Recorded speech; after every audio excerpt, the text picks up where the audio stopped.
Within the mind alone lies all success and all failure.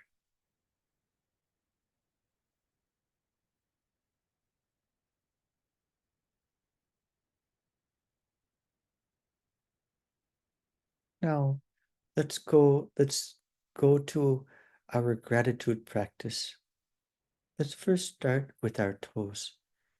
It's better if you're in your room, your house, and you don't have your shoes on. You can feel your toes and press your toes against the earth. Okay. Then feel the balls of the middle of your toes, the soles of your feet. Press them against the earth. And then the balls of your feet. And now let's engage in this idea of gratitude. Gratitude to our feet, our toes, because without them, we would be unable to walk. If any of you have ever experienced that sometimes the toes are feeling pain, the feet, and you're unable to walk, then you realize at that time how much service they do for us. So we offer our gratitude to our feet, which unselfishly serves us without expecting anything. So this is the least we can do besides sometimes physical exercise, massage, also gratitude. Now let's go up. We can slowly go up our Achilles to our ankles, our calves. We can feel that. Our shin bone. We offer our gratitude to them. Again, go to the shin bone, the thigh, hamstring, the glutes. Offering gratitude, feeling gratefulness. Keep going up. The lower back. Sometimes it gives us problems. Back. The stomach.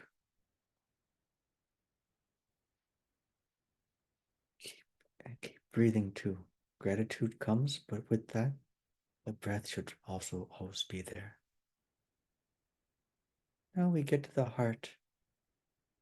The heart's the center of feeling, and according to the Upanishads, it's also the center of thinking.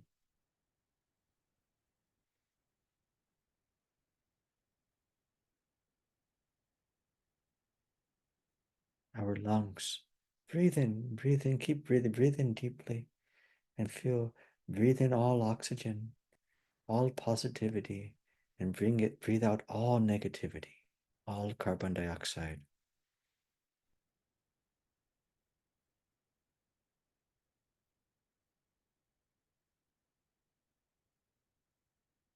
Notice how nice it is to feel the heartbeat slowing down, to feel some calmness of mind. Feel our fingertips pressing against each other, our hands. Without our hands, we would not be able to feel the world. We would not be able to, in some sense, offer worship to the Lord. Keep going up your arms, shoulders. Shoulders sometimes are tight. Just feel the relaxation in the shoulder area, in the neck area. We offer gratitude because they're bearing all the tension through the day. These areas especially, the shoulder, the neck. So they're taking a lot of the burden for us. We offer gratitude to them. Keep going to the neck and the different parts of the face, the mouth, nose, eyes, ears, which helps us to perceive the world, without which we would not be able to perceive the world.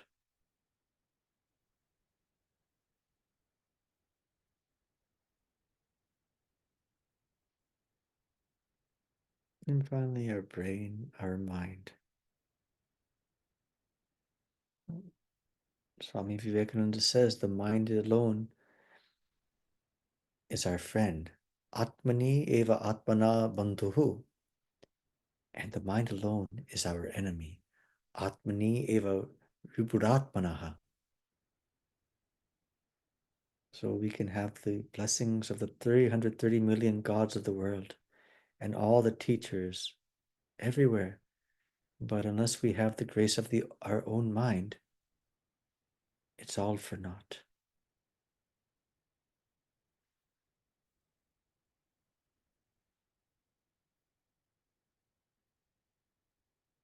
Finally, let's connect with our teachers. First, our teachers are parents. Whether they're living or not living, let's picture them and give our salutations to them, however they may have raised us, because they gave love. Through them we came to life. We offer gratitude to them, the mother, the father. And then starting from when we were young, all our different teachers we've had, because through them we get knowledge. And knowledge means what? Wherever knowledge comes, the removal of ignorance. We offer gratitude to all these different teachers through our lives, elementary, junior high, high school, college, post-college, and just anyone in our life. We have so many teachers.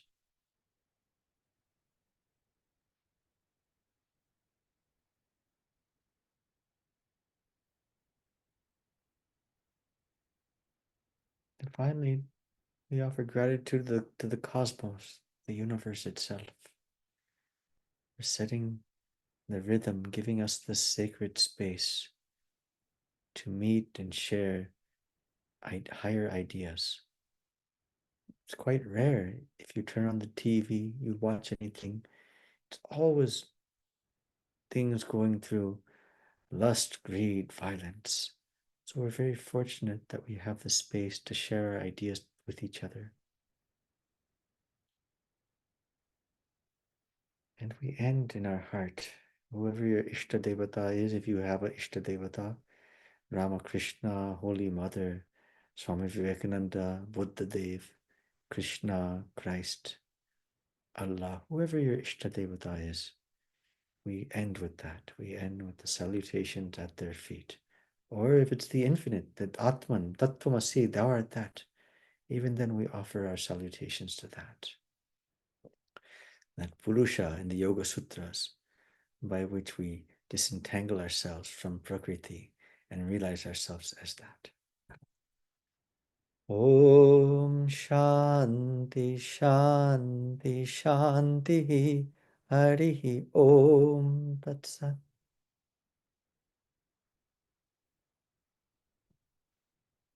We can slowly open our eyes.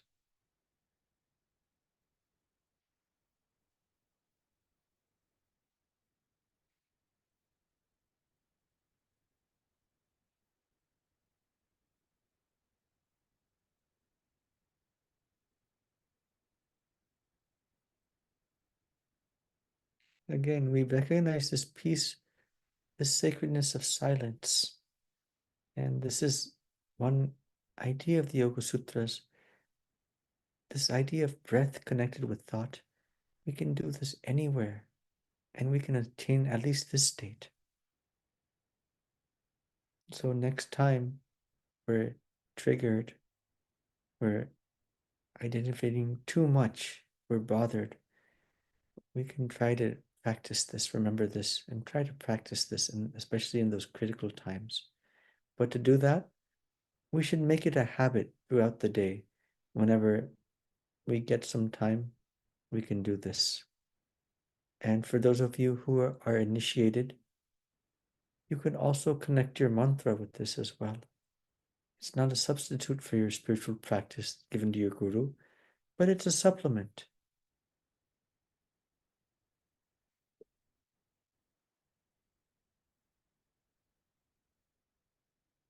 Okay. Okay. So namaste, everybody. So nice to see everybody. Where's it?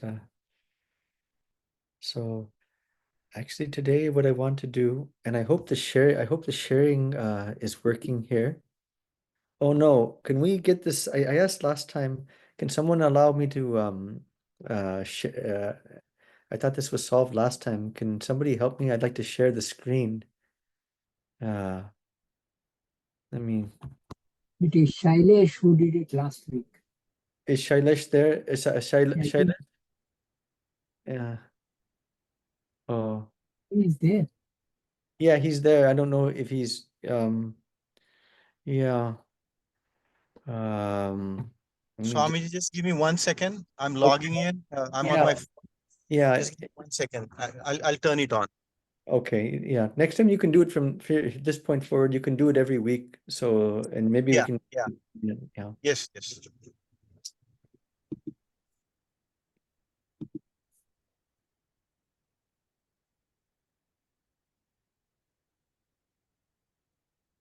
Anyways, as we're waiting, let's continue. Let's continue with our breath and let's continue with that so we don't lose that momentum.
Okay.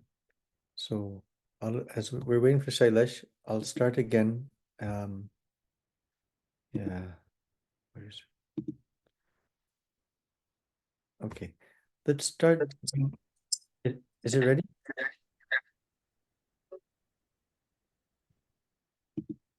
Okay. So I can share it now? Yes.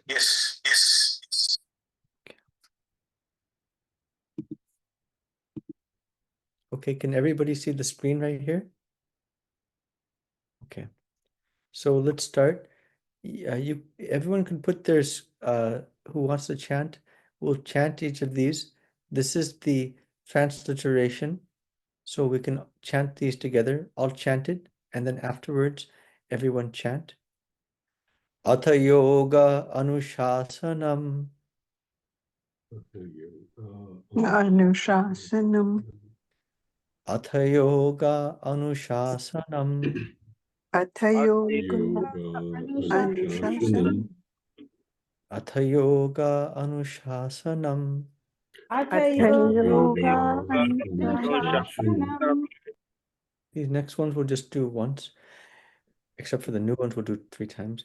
Yogas chitta vritti nirodhaha.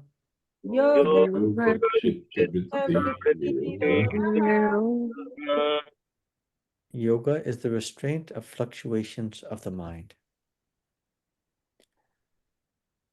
Tadadashtu swarupe avasthanam. Drashtu Ve Abhasthanam. When then there is abiding in the seer's own form. Vritti sarupyam itaratra. Vritti Saripya Tara. At other times, it takes the forms of the fluctuations. Vrittaya panchataya klishta aklishtaha. Vrittaya Panchataya Klishta Aklishtaha.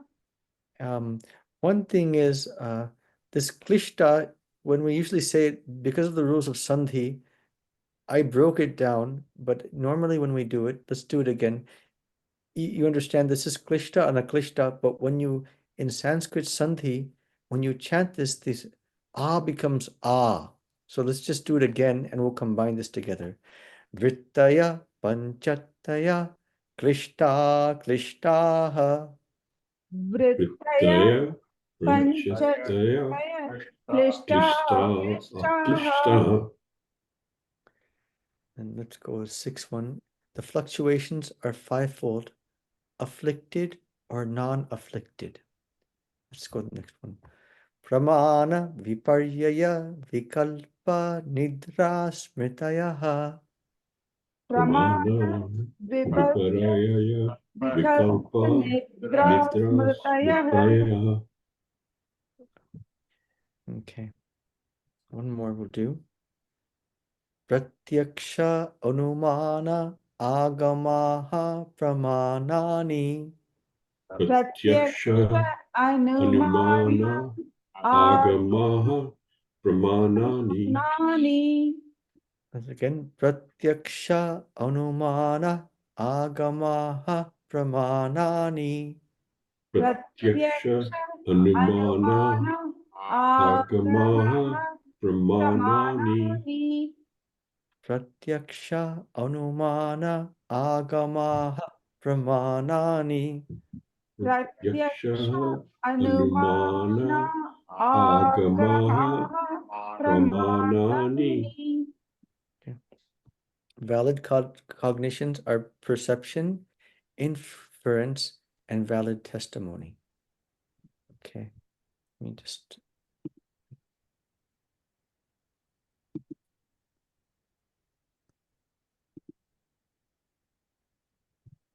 Okay, before we go on, my style is I like to go slow because I like to see in some, not all sutras, but some sutras, how they're kind of I think how these things can be made practical for us. I think that's really important, and that's what I feel what we have to focus on. So just like Mahatma Gandhi wrote his book, I don't know how many you've read. Have any of you read an autobiography, My Experiments with Truth? Has anybody here come across that book? So, okay, Balakrishnaji. So anyways, when we look at these, my idea when going through these is to, like I talked about yesterday, if any of you saw my talk on pilgrimage, the pilgrimage mindset, it can be applied here too, to bring it from the level of theoretical to embodied. We usually talk either theory or experience, which is the highest state. But the problem with that is that there should be, it doesn't give us, we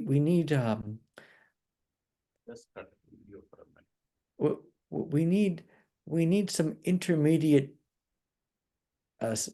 signs, some intermediate stages.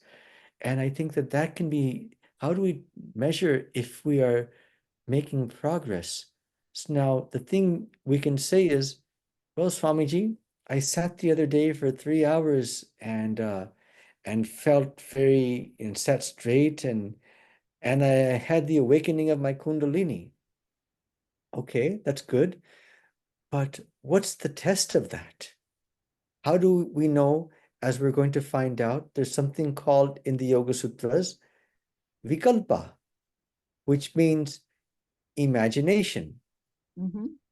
Another one could be this viparyaya. I think of it as something, but it's actually something else. It's not true. So what's the test? The test is this. Does it result in a corresponding change in my character, in my external character? Does it result in a corresponding change in my desires towards this material world? And does it also result in a corresponding state of an increase in my devotion towards the Absolute, the Atman, or whoever my Ishta Devata may be? And does it make me a better person, more kind? Does it make me more self-aware? These are the tests. And finally, one other thing is when I remember that even many years later, it gives joy. So what is that doing? If we go to 1.5, I'll go to this. Vrittaya panchataya klishta aklishtaha. So we talked about this last time. What Swami Vivekananda said about this klishta and this aklishta. There are 5 classes of modifications: painful and not painful. Now, this is true. This is literally what it means. But Swami Vivekananda gives this idea of aklishta a deeper significance.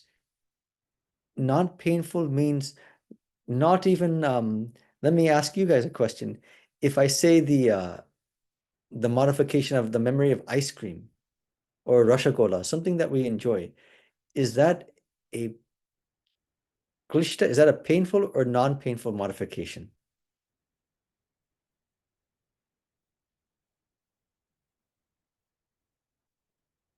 Okay. If you attach yourself to that, it is a painful. Yes. What do you mean by attach? Well, that means you keep on looking for it all the time. You miss that one. Yes. So that's where we see that normally when we talk about the concepts of sukha and dukkha, dukkha means what? The suffering. Suffering. And sukha means happiness. Enjoyment, happiness. Enjoyment, right. So, but even you can say something pleasurable, even that sukha, what seems to be sukha, if it causes attachment to this world, it's ultimately also dukkha. In fact, in the Gita, there's a sloka there that which appears to be like pleasure, but in the end it gives pain. It appears to be like nectar, but in the end it's like poison. That's what you call dukkha. And the sukha is that which in the beginning, like meditation, japam, anything that we do that appears to be hard, it appears to be like poison, but in the end it becomes like nectar. So that's just really the sukha. So this painful and non-painful really means, aklishta really means spiritual tendencies. So just like I talked about yesterday in the pilgrimage mindset, to give before going on a pilgrimage, giving momentum to our spiritual tendencies, which means not only thinking of God, but the momentum towards introspection.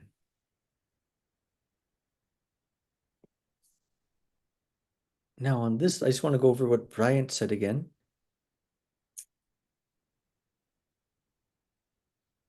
We talked about this last time. So Vyasa states that the detrimental vrittis are caused by the 5 kleshas.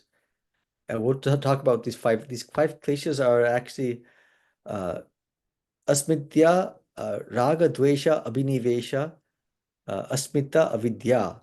So this so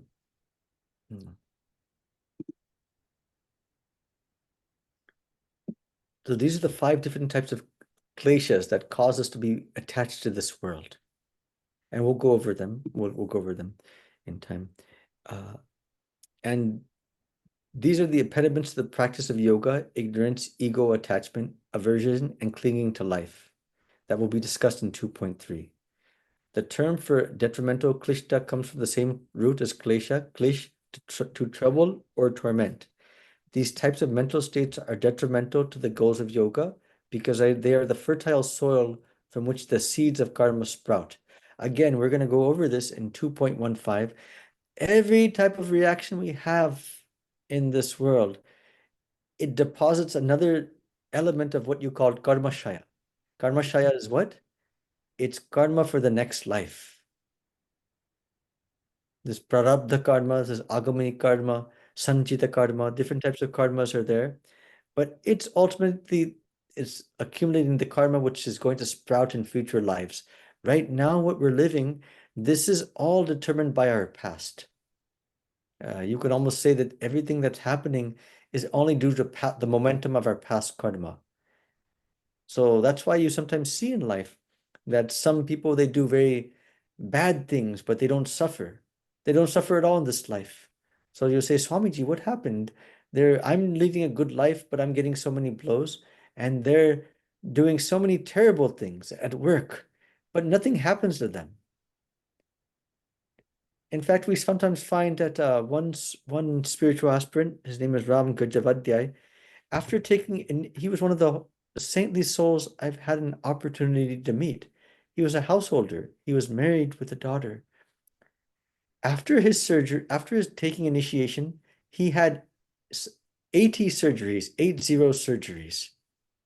In fact, he used to say, any part of the body you can see, external and internal, I've had surgery there. But his mind was always very serene, very calm.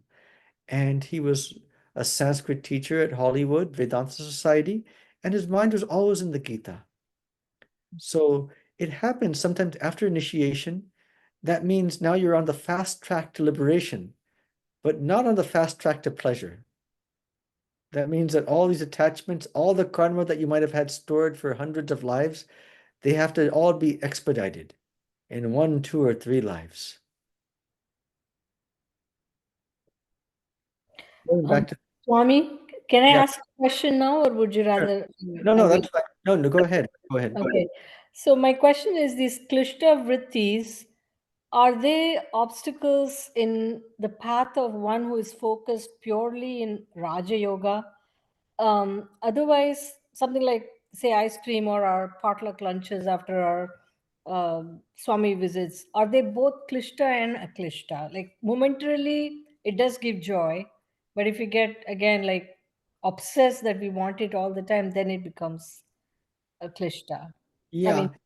Is Right. So let me reply to that. And, not that we avoid these things entirely. In fact, I don't know if you saw yesterday, I gave the talk on Dakshinishwar. I did not mention this, but Master Mahoshai, what he used to do, I can show you even how good food can be used, made aklishta vrittis, spiritual vrittis. How? Just like you gather at the ashram having good food, same thing Master Mahoshai, after Ramakrishna's passing away, Master Mahoshai, for those who don't know, he's the compiler of the Gospel of Ramakrishna, the Kautamrita in Bengali. He used to take devotees on picnics to Dakshineshwar. And the first thing they made always sure they would have good food, merrymaking. In fact, Ramakrishna used to do that with his disciples. Why? Later on, when they remember that trip to Dakshineshwar, first they'll remember the good food that they had. Along with that memory, they'll think of God, the pastimes. So this power of association, that this good food, it satisfies the stomach. And then at the same time, one associates that good food with God. You're enjoying, you're talking spiritual things. So that can be a very good thing. That's why in the ashrams, actually, we always say, bring good food there. Let everyone have, if you have to have sweets, have it at the ashram rather than having it outside. So that's one thing. And yeah. So let's just be clear that when we're talking about thank you. Krishna Vrittis, that you're welcome. So when we're talking about Krishna Vrittis, let's not think about like these innocent things. The main things we're talking about are the tendencies towards egoism, jealousy, hurting others, himsa, hurting others, my own egoity. If somebody says something to me, I become very reactive. If something happens to me that why is it happening to me? What did I do? If there's circumstances are like that, they cause us to react. That's what you call klishta vrittis. In fact, you can say that in Buddhism, they have that idea of the 2 arrows. The one arrow you get shot. That's the But that's not the suffering. The suffering comes with the second arrow, which is our reaction to that first arrow. So they actually say this dukkha, even if, in fact, this is not only in Vedanta. I don't know how many of you have heard this Viktor Frankl. He wrote this book on logotherapy called Man's Search for Meaning. So in that, he talked about, he was a Jewish doctor. He was a prisoner in a concentration camp. Yet in that camp, under such dehumanizing conditions, he had a spiritual experience where he saw this oneness pervading not only within him, he saw this light emanating from himself, but it suddenly started to envelop his other co-prisoners. And then it went to the guards, and then it kept expanding. And then he felt so free at that time. So what Ramakrishna talks about, this experience of Vijnana, he had that experience in a Nazi prison camp. So what does that indicate? That this aklishta vritti is actually the reaction, not the actual event, but the reaction to it. So aklishta vrittis are sattvic and have the opposite effect. So klishta vrittis culminate in bondage. They're essentially the products of rajas and tamas. Rajas means activity, tamas means darkness. Aklishta vrittis are sattvic and have the opposite effect. They are born of insight and culminate in liberation. So I like this word insight and culminate in liberation. So, I had something happen to me recently, but from that, I got some new insights about myself, about how to handle this in the future. So so what does that become? Something that's apparently seems suffering, but ultimately it results in an aklishta vritti. What is that? That's born of insight and culminate in liberation. Initially, I might have had reactions as klishta vrittis. And what is a klishta vrittis? Blaming others, not taking accountability ourselves, blaming others.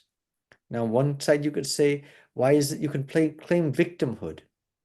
But according, if you're a Vedantin, a yoga, there's the law of karma too. Adrishta, we don't see. This is all fructifying from past lives. So what do we want to do? Do we want to keep fighting and creating new karma? Or do we want to move forward? Not saying if there's an injustice, not to invest the injustice, but how to do it in a way that we don't create more karma for ourselves. So the way to do that, we have to always bring things back to a state of calmness if we're feeling reactive. And how do we do that? Through our breath. That's in Raja Yoga. You may not have control of your mind. They say just think positive thoughts. That won't work. But what we did here, we may not have control over our thoughts, but we can try to have control over our breath.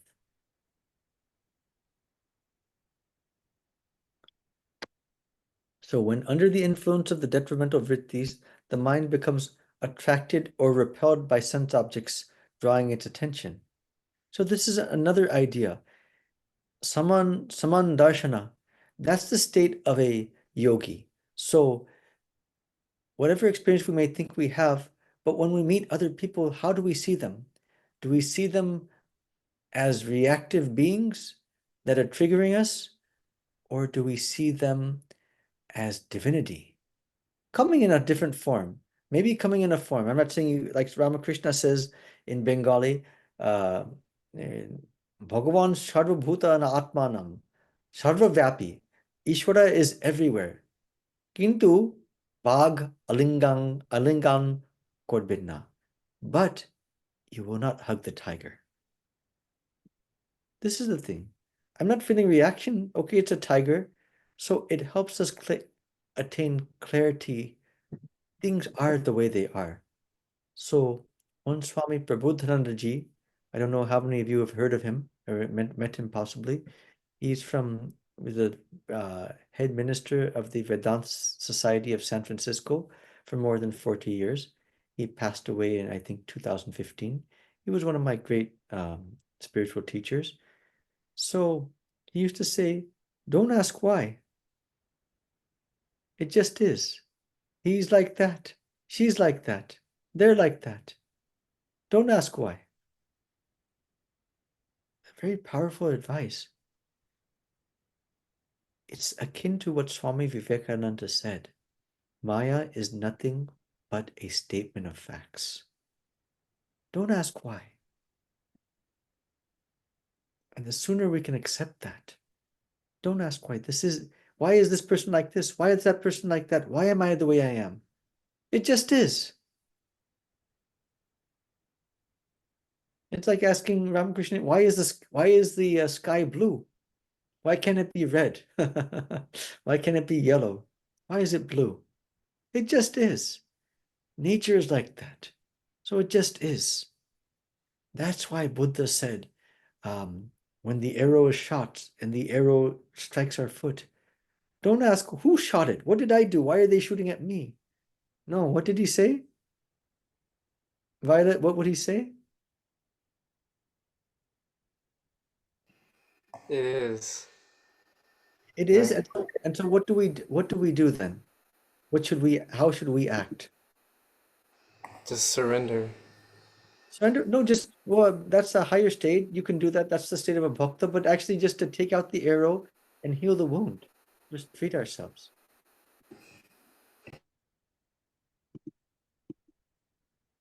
So that's the thing. Let's continue. So I want all of us here, how can we put this? I want all of us to think about how can we put this into practice? It's not enough just to read these things. I challenge again, next week, if anyone, they can share, even if they like to share, journal something. Journal next time some type of a conflict comes. Something happens. It might be once we get out from this class, we see our WhatsApp or somebody calls us. It could be tomorrow. Let's wait for that. Let's wait. Let's wait to see the next time we get triggered. And when we do, remember this conversation right now. Can you hold it and can you just document? Okay, I'm feeling triggered right now. And can we just wait, not react?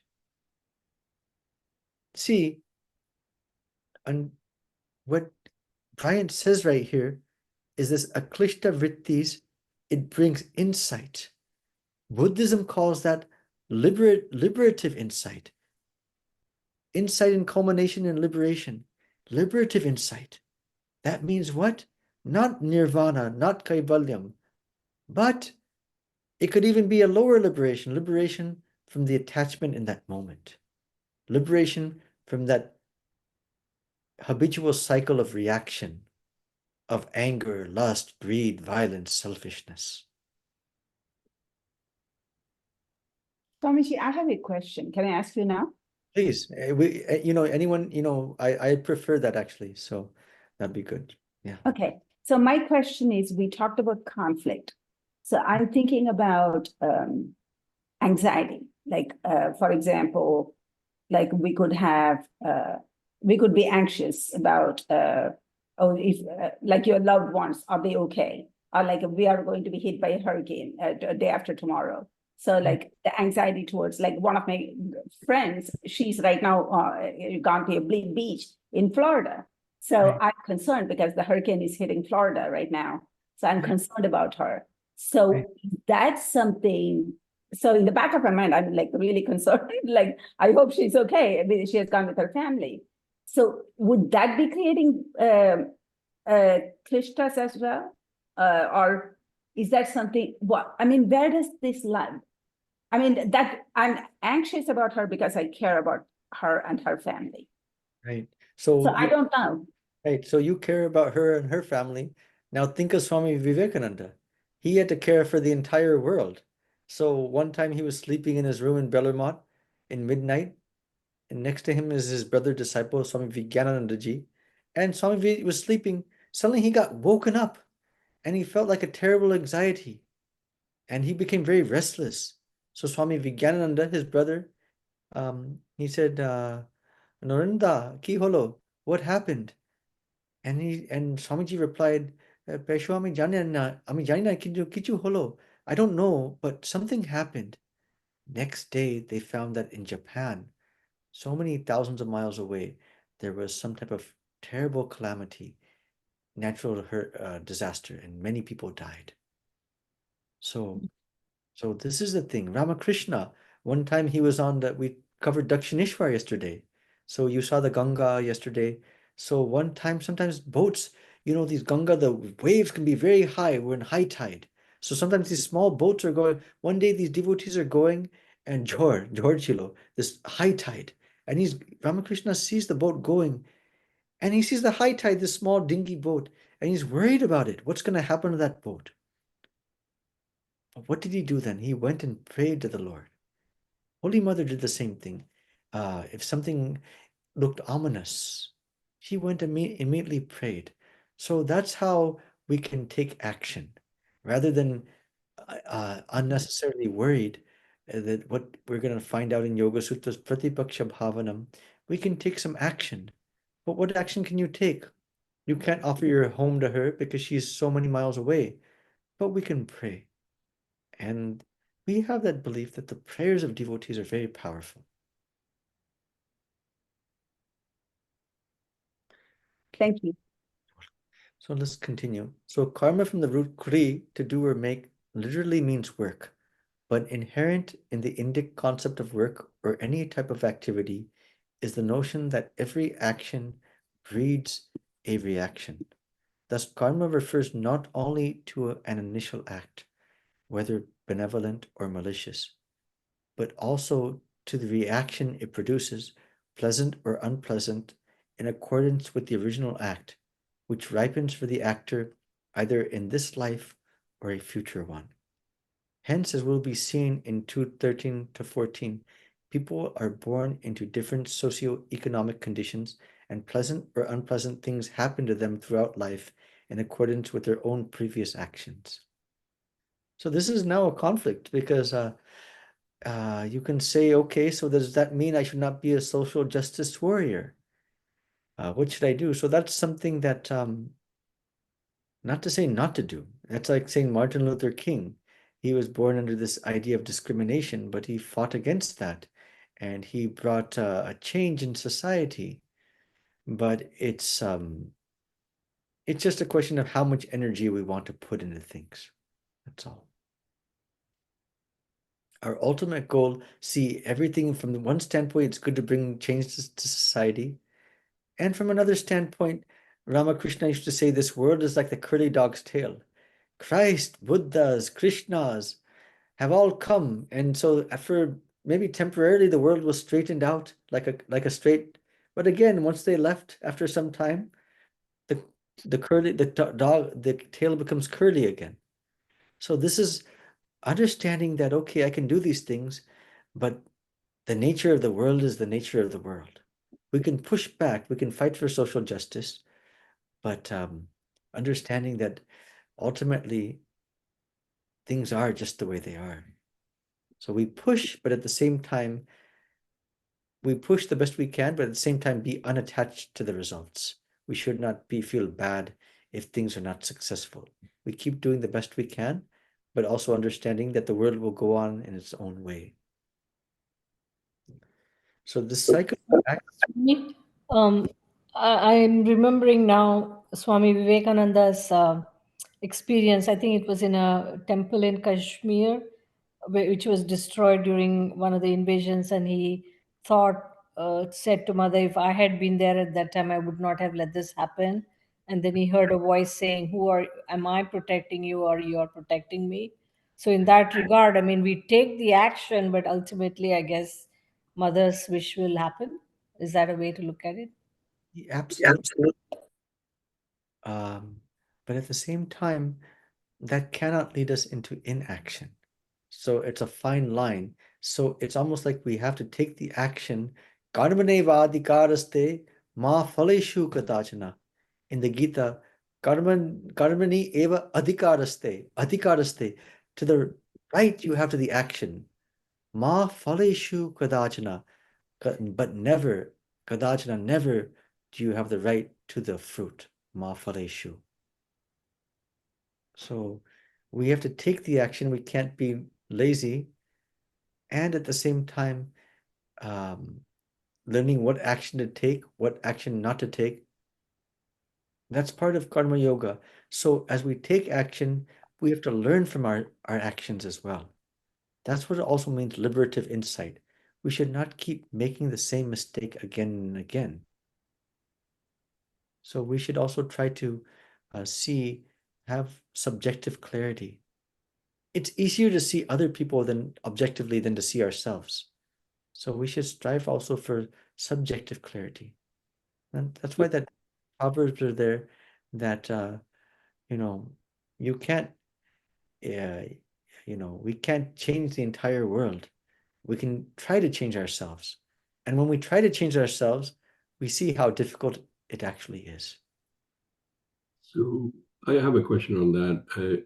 I'm trying to connect Sutra number 2, which is kind of saying you have to, quell down your mental modification, chitta vritti nirodha. And then you come to number 5, it's telling you still will have vrittis. There are 5 kinds. And then we are kind of engaging in the discussion between klishta, aklishta. Yes. And I think klishta is being attached to the gunas, tamas and rajas.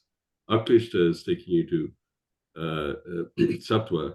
So maybe if we cannot totally quell the vrittis and we get some vrittis, maybe we do have a choice of not getting klishta, but aklishta. And if you get aklishta, then your reaction is sattvic and not tamasic and rajasic. So is that the lesson that we're getting out of this? Yeah, first I want to say that's an excellent, very deep philosophical question. So thank you for asking that. And you're absolutely right. 1.2 and 1.3, they describe the end state. Yoga's chitta vritti nirodha is actually the state of samadhi, Yoga Sutras. And if you attain that state, then what happens? Tada dashtu swarupe avasthanam. Then we dwell in our own self as Purusha. But the next 1.4 says what? If not, then what? If you're not in that state, then what? Vritti sarupyam itaratra. Sarupyam, we said identification. Then we're identifying with our thoughts, with our circumstances, with the materiality of this world. And we can't escape that. So that's why Swami Vivekananda says that, he says in his, I think, Karma Yoga, that we've come to change the world, do things, but we find that we get stuck and we can't get out.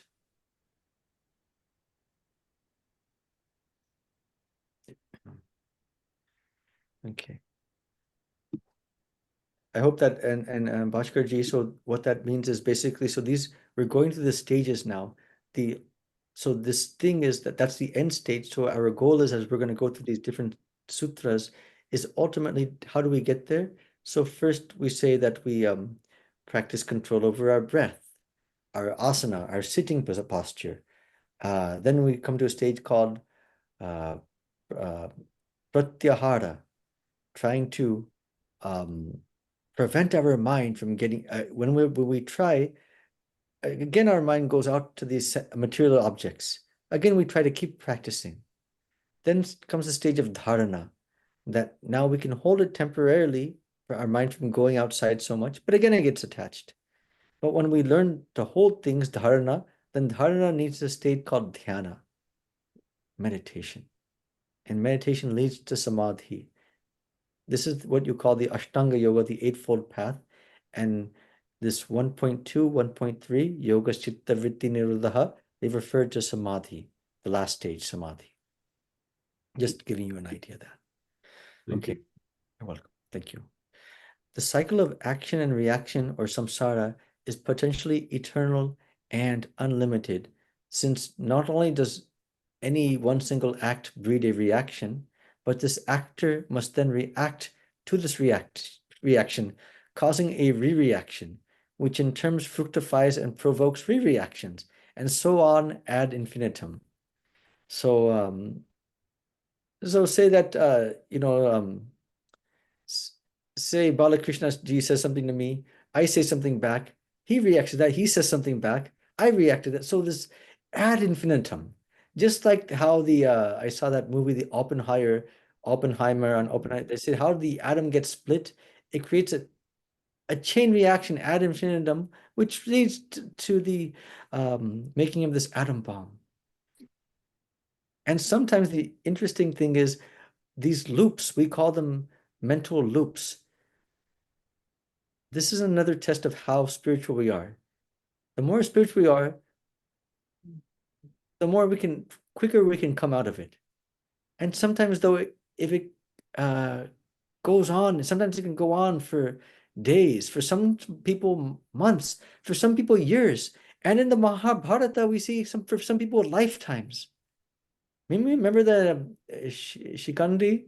Remember the in the Mahabharata, she was burned by Bhishma. She wanted to marry somebody, and Bhishma then defeated that person and brought her back to the kingdom.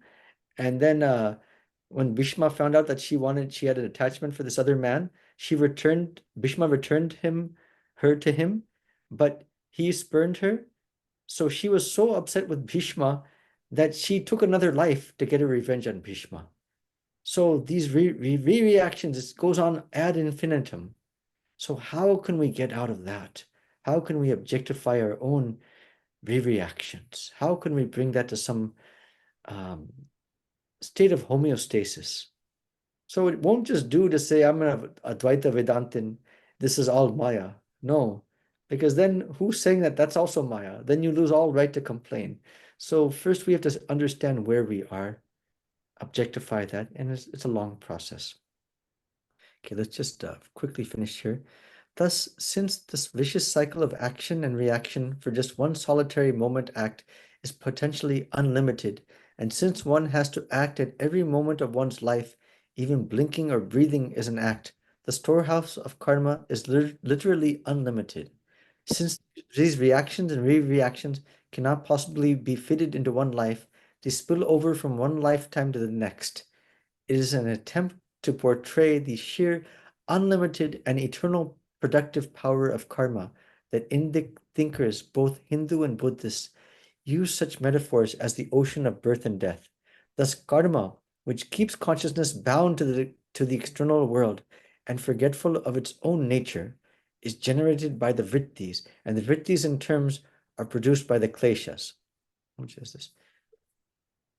The aklishta non-detrimental mental vrittis, on the other hand, are produced by the sattvic faculty of discrimination that seeks to control the influence of rajas and tamas.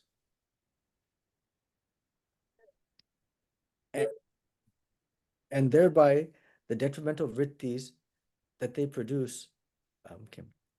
Vyasa notes that this type of vritti is beneficial even if situated in a stream of detrimental vrittis.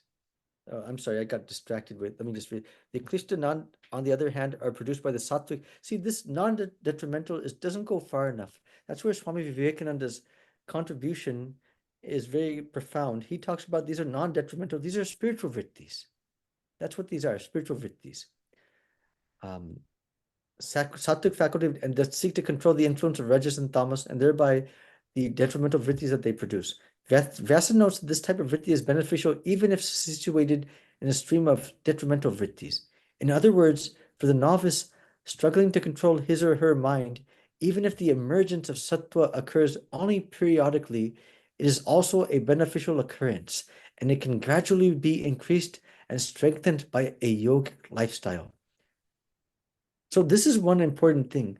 We should not feel discouraged if we're having so many negative thinkings and we're going on with our spiritual practice, because even within that, what seems like depression and all these things, if even sometimes that sattvic vritti arises, that's a wonderful thing. That becomes something that we can, why is it wonderful? Because then we get the opportunity to strengthen it. Every time we remember it, every time we bring it into practice, it becomes strengthened. And as it becomes more and more, that's what meditation is actually there for, to strengthen these sattvic vrittis. That's what all these yogas are there for. Gardama yoga is what? Unselfishness. Strengthening the vritti of unselfishness as opposed to selfishness. Why? When we do unselfish work, that leads to expansion. And selfishness means contraction, more attachment to the world. He goes, the reverse also holds true, adds Vyasa. Detrimental vrittis can also surface periodically in a predominantly sattvic chitta.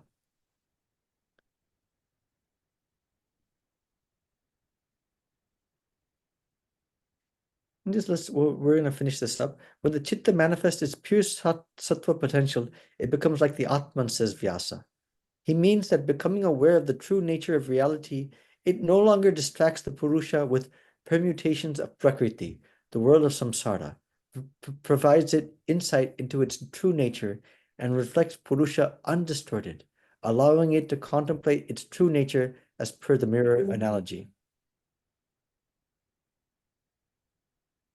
Okay, we can go on. Does anyone have any questions? Because we've reached 4:35. Now we can take any questions or point of discussions that anybody wishes to talk about.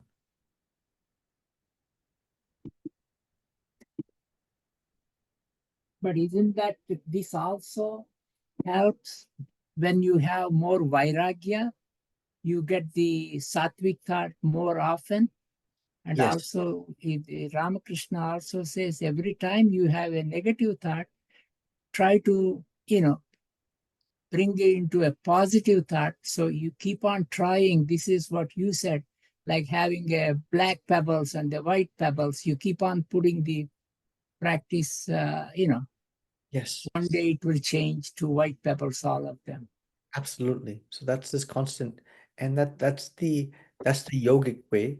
So we combine the yogic way with also, if we're a bhakta, we want to have love for God. Yes, what you're saying is true. So to identify that, but not putting the key is though, Balaji, not putting so much emphasis when we have a negative thought, putting more emphasis on cultivating power, divine thoughts, not even positive, divine thoughts.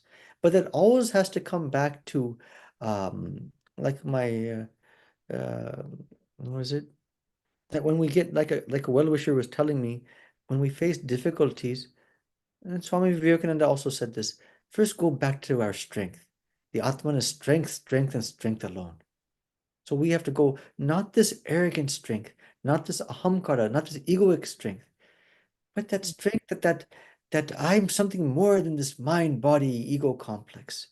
And even at this level, what Nachiketa said in the Kathopanishad, when his father told him to go to death, which means like now saying go to hell, right? That's what we say, go to hell. He said, go to death. I said, banish you to death. And what did he reply? Bahuna me prathamo, bahuna me madhyamaha.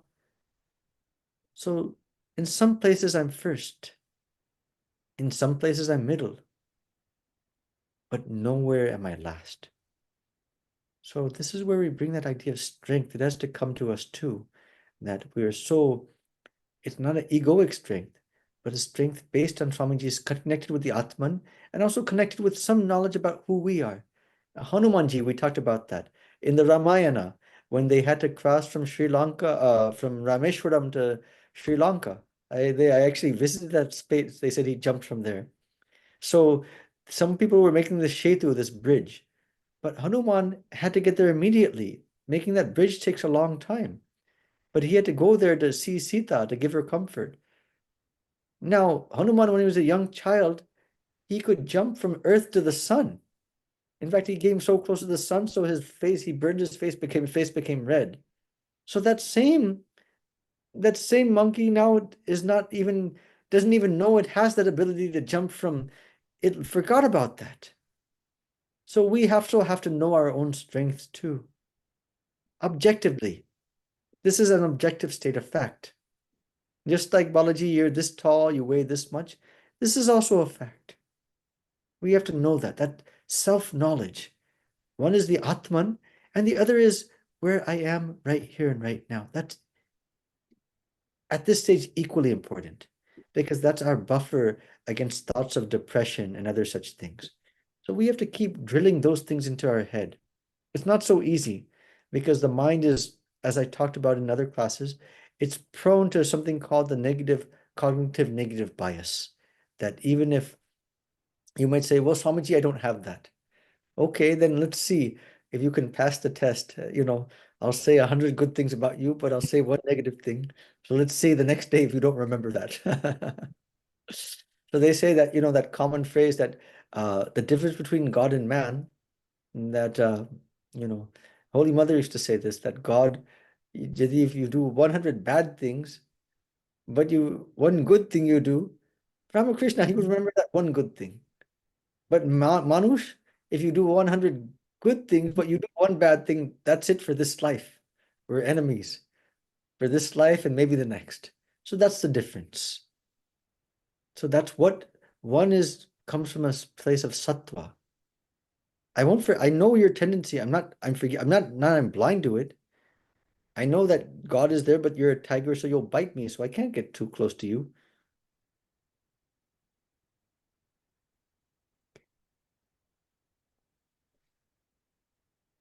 Okay, anyone else have any? I'll stop the share now and we can. Swamiji, what is the book that you're reading from? This is Edwin Bryant, and I'll share that. I think I sent that to you, Edwin Bryant. I would suggest that if you can get a copy, I'll send you guys the first chapter. I think just someone send me, Celeste, can you just send me an email? Just remind me, or someone send me an email just one time, just remind me, and I'll send the first chapter of Edwin Bryant. Thank you. So that's from Edwin Bryant, his book on the yoga. Sure, we'll do that. Yeah, thank you. But it's very comprehensive because it's very nice because it does cover the different commentators. So I like his work very much for that reason. So are we going to follow pretty much Edward Bryant and Yeah, Vivekananda? Yeah, we'll follow Edward Bryant and Vivekananda both. We'll do both, but I like I like different commentators. So I think Edward Bryant's also very important because he goes to the different commentators and he summarizes their positions. So it makes life easier for us. We don't have to go to each commentator one by one. So I Okay. like this. Yeah, so you can get, and if any you can also get a copy of the book, Edward Bryant. I'll send you the link to whoever wants that. Okay.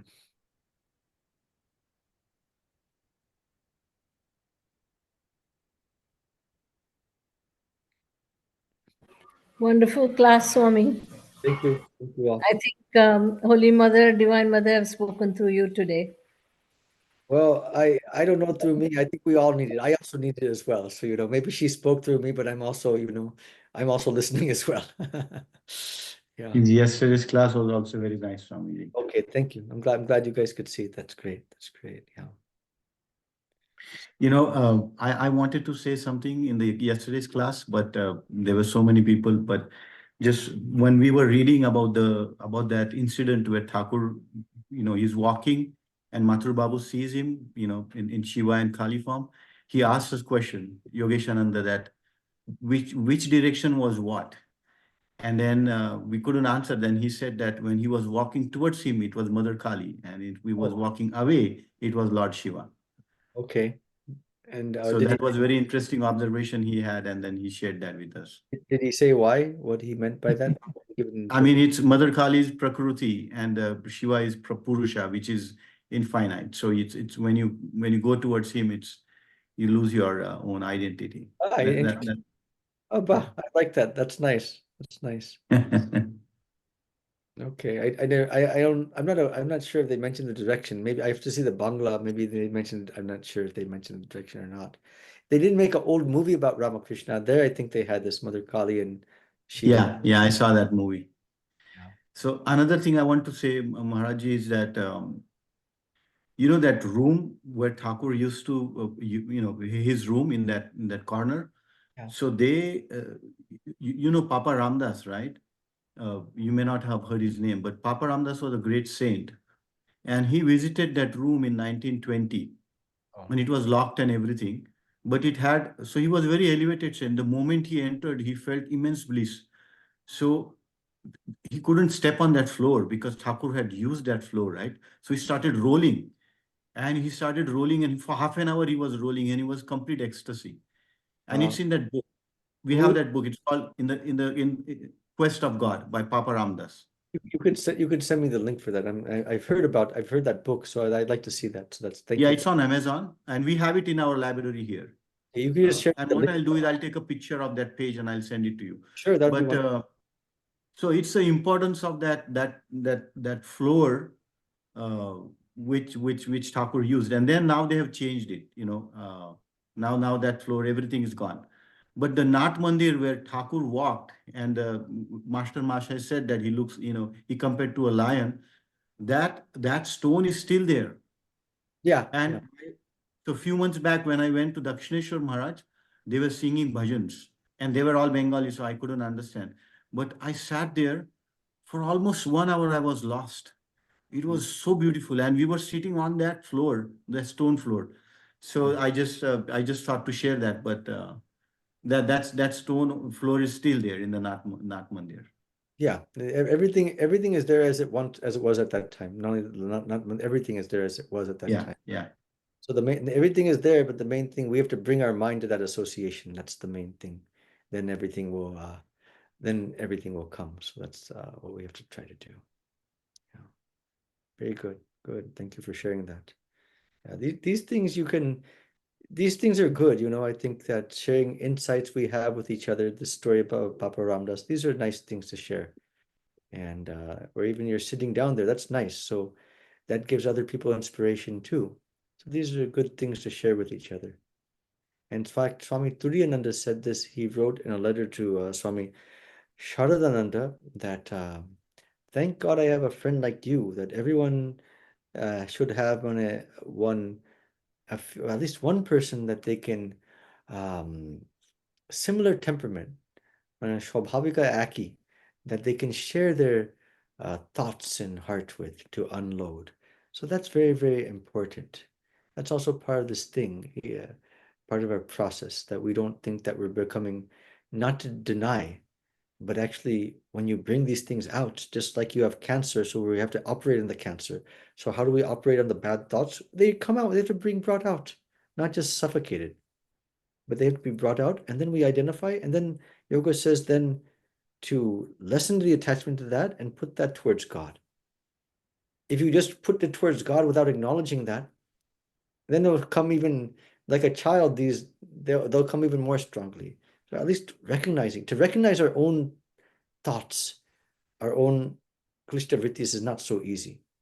If someone says Shailaji or Bhaskar or Violet, if someone says something to you, any of us, first thing we do is, if they say something critical, first, before they complete the sentence, we're already, winding back, So what they said, we can't accept. So that's the thing, that how to get the lessons, but without that, how will we learn? Like the blind leading the blind, our ego is leading us, and it's protecting us from any of from our own ignorance. So how do we get exposed to that? Rajiv, yeah, please go ahead. Please speak the question. Swamiji, I was watching a video and somebody told like sometimes they keep like icons or images, and sometimes even in the temple, sometimes there are like images of snakes. And one of the interpretations was that it's a reminder to us to like notice the dangers of our like reactive personality. I don't know how true it is, but I thought that was very interesting, like to keep something in the home everywhere that nobody else can understand, but we can understand that it is for reminding us for the dangers of our reactive nature. Okay, so you see, that's one way. Then the other way, they I tested when I went to this Narmada. They have lots of snakes there. So the sadhu there that was with me, he told me that he says, see, if you see any snakes or anything, I think when I first went to Narmada, then I'm not used to like so many even insects, let alone snakes. So I came there. There's like a big spider, and he was very sweet. The sadhu was very sweet. He said, "Dako, এই যার জন্তু এখানে আছে, এই সব মায়ের সন্তান." So whatever creatures are here, they're all the children of the Divine Mother. So they won't, or kono hingsha ne. They don't have any that they won't attack you. So maybe he's just saying it, but I believed him. Next day, as I was brushing my teeth, that spider came out again, and I just, okay, it's there. That's fine. And so then another time I saw one snake in the Haridwar in the Ganga next to this Daksha Yagya. And seeing that snake though, because someone said that when you see a snake, that's Lord Shiva's nearby. So see that association, power of association, it suddenly changed things. That okay, so that's interesting to see. It all due to association. So we can scare ourselves, which is good to remind ourselves of that. At the same time, there should be something, not just fear, but something pointing us inwards and upwards towards the Atman, towards the Ishta Devata, that as well. So both Virag and Anurag, both have to be there. Swamiji, like I personally used to struggle at times, like, you know, the states of like consciousness, like sometimes we are very uplifted or I'm uplifted, and then at other times it's obsessive, this crazy junk that is in the mind, it just takes over and there is no escape. And but now I feel like if I imagine like my like Ishtadeva in my heart, and the like a white light, and it's very brilliant. And I think it takes a little bit of practice, but I think that's kind of helping sometimes. Yeah, and another thing is that there's white light, these things are there, but I think that what was I gonna say? Yeah, so that mind, so somehow not to I mean there's something to be learned. And there's a one in the Kathopanishad, there's one mantra there. Tam durdasham guram anupravishtam. Tam durdasham guram anupravishtam. So this Ishvara is seated in the cave of our heart. Guram, deep inside. Anupravishtam. It's difficult to enter into there. And then he uses the next mantra, he's gravishtam. It's seated in misery. Why? Because it's surrounded by all these negative thoughts, all this negative thinking, all these sensuous objects. So if we think about that, Shankaracharya made this commentary on it. So if we think about that in our own, they say that this Ishvara is antaryamin. It's seated in the cave of our heart. But how are we worshiping it? How is our worship? What are our thoughts there? Are we welcoming it? Are we giving it a clean seat to sit on? Is it feeling is he or she feeling happy? Or is it this Vishaya Chinta, this negative worldly thinking? Is that what it's surrounded by? So it's like coming into a room, we've welcomed the Ishvara into our heart, but we have not cleaned the place. The trash hasn't been taken out. So then how would that be then? So how would Ishvara find happiness there? So that's why even when we do pujas, this Durga puja is coming up now. Ultimately, the pujari, he's doing worship in all these external forms, but ultimately he's drawing that Ishvara, that Mother Durga, into his heart and breathing life into that. So that heart better be clean if you're going to invite Ma Durga all the way from Mount Kailash. So that's why they say that beforehand, these pujaris, they're very careful with their eating. They eat havishana, boiled foods. They're very careful with their thoughts. I mentioned yesterday that this, I think, what was his name? I think Naveen Bhaskar. Actually, I said it wrong. His name is Naveen Bhaskar. He's the one who constructed the image of the Mother Kali, Bhavatarani Kali Ma. And this Rani Rashmani, who was the one who was the benefactor. So both of them, for 6 months before he even started, they both slept on the ground. They both ate havishan, boiled food, and they gave themselves tremendous austerity. Why? Because they're going to bring the Divine Mother, Kali, into creation. So they have to get the ground ready. Same thing as Durga Puja is now coming. It's coming, it's this, I think it starts October 2nd, and this Shashti Navami, Ashtami, Vijay Dashami is 9th to the 13th. So now we have to get ourselves ready. The Divine Mother is going to come, and she can bring change to our life.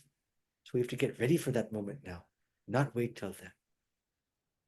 So Swamiji, what can we do as part of that getting ready, like in terms of the things that are meaningful to do, like austerities or anything else?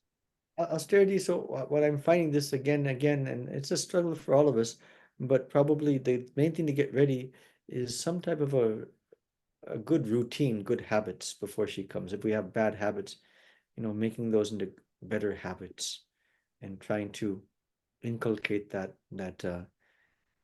all around in our diet, in our food, and also in our japam, the amount of spiritual practice we're doing, and the quality of our thoughts, thinking less negative, reading more about Ma Durga, reading more about Ramakrishna, Holy Mother, how Durga Puja was celebrated in Bellarmont. You guys can have a class sometimes, or maybe a Sunday reading, just how Durga Puja was celebrated in Bellarmont. These things can be done. And I think that's how we can get ready. In fact, I talked about, I don't know if you, in the pre-pilgrimage mindset, before it comes, knowing what is Durga Puja, what's going to happen there, how is it celebrated, what is the meaning of Durga Puja? In Bellarmont, in Kolkata now, last 10 years I was there, so they'll have in every street corner, they'll make a handle of Ma Durga. So we had to go as sadhus, we would go and give ribbon cuttings and give talks on these things. But those are external. That's one thing that they're making these images of Ma Durga, which is a wonderful thing in itself. That's at the external level. But we want to go from the stula, the external, to the sukshma, the subtle level. Welcome Mother Durga at the subtle level. There we want to then, so we fill our thoughts with that's why we make our minds ready. Read about who Ma Durga is, how she's celebrated, and then start repeating. There's gonna be this Jai Shri Durgas. It's gonna come from Hollywood. They're gonna say who wants to participate. You can repeat your mantra or you can repeat Jai Shri Durga. Apart from your regular spiritual practice, you can repeat it some extra times every day. You can make a commitment to that for those 10 days. So there are different ways we can do these things. Yeah, Violet, please. Okay, so I want to say great talk, but you said the point about not asking why, in the sense of like, why did this happen to me? Why do I deserve this? All those questions, and just saying it is. But sometimes it's hard to say it is. Would it be a different way of turning that to say, to wonder like, why is Mother bringing this to me? Or like, what can I learn from this in a spiritual sense? Would that be the same thing or different? Yeah. Thank you so much, Violet. That's really those questions are thought of as very spiritual, sincere spiritual aspirants. That question itself is a very deep. Thank you for that. So, again, what I want to say, one thing is that these are not end states when I say these things. These are things that we have to, otherwise what happens is we start to suppress or repress our emotion. That's not healthy either. We have to vent sometimes. We have to vent. But normally we might vent a lot, but we should be able to, vent to others, some friends and things like that, some close well-wishers. We should be able to vent to them in a way that we vent, but slowly that's healthy because we don't want to keep the things inside. Keeping these negative thoughts inside, they can cause physical, mental maladies. Really, they can. So it's better to vent it outwards.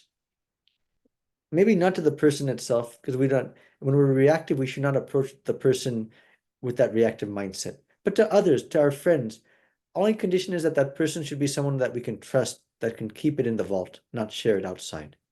Or you could tell them, please don't share this. Now, once that's done, we can keep venting for some time. But it's like Ramakrishna said, the bird. I don't know if you're in the gospel you read that the Baki, the bird flies this way. It's on this ship, on the mast of the ship in the middle of the ocean, and it wants to go. It feels it has to, so it flies this way, flies that way, keeps flying. Finally, it goes back to the ship again, the sail of the ship, and just sits there. And when it just sits there, then it finally tires itself out. So finally, we get tired of that, and then what do? We then have this liberative insight. We realize that the problem's not there. That's there, but the problem is my reaction. So then we start inside. That takes time. You just can't get to that state. It just is. But the more you can, like you said, I like what you were saying. You can go to the mother. Mother, this happened. If you have to vent to the Divine Mother, vent to Ramakrishna, vent to your Ishtadevata. That's sometimes better to do because human beings cannot really help very much. They can say ha ha hoo like that. Afterwards, you have to worry, oh my God, I hope that person doesn't say anything to somebody else. It's just better if you vent, if you can really, that's why if we can really form a relationship with our Ishtadevata, that's a sign that we're getting closer, that when we vent, we feel that we've been heard. Journaling is another way.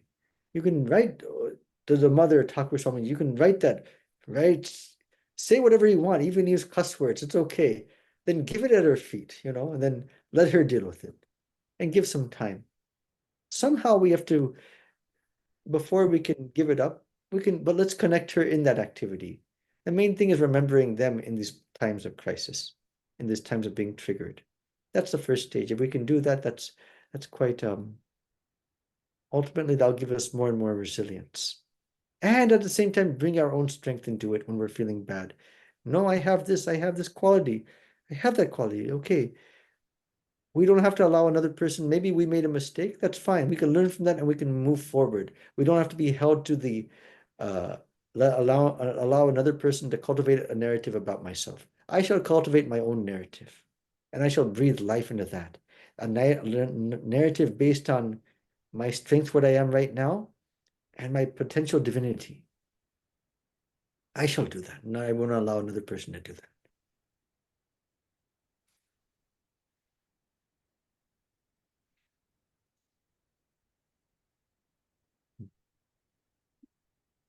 Okay, I think it's 5 o'clock, so we're gonna. Okay, so I'll end the mantra now, and then we'll close off today.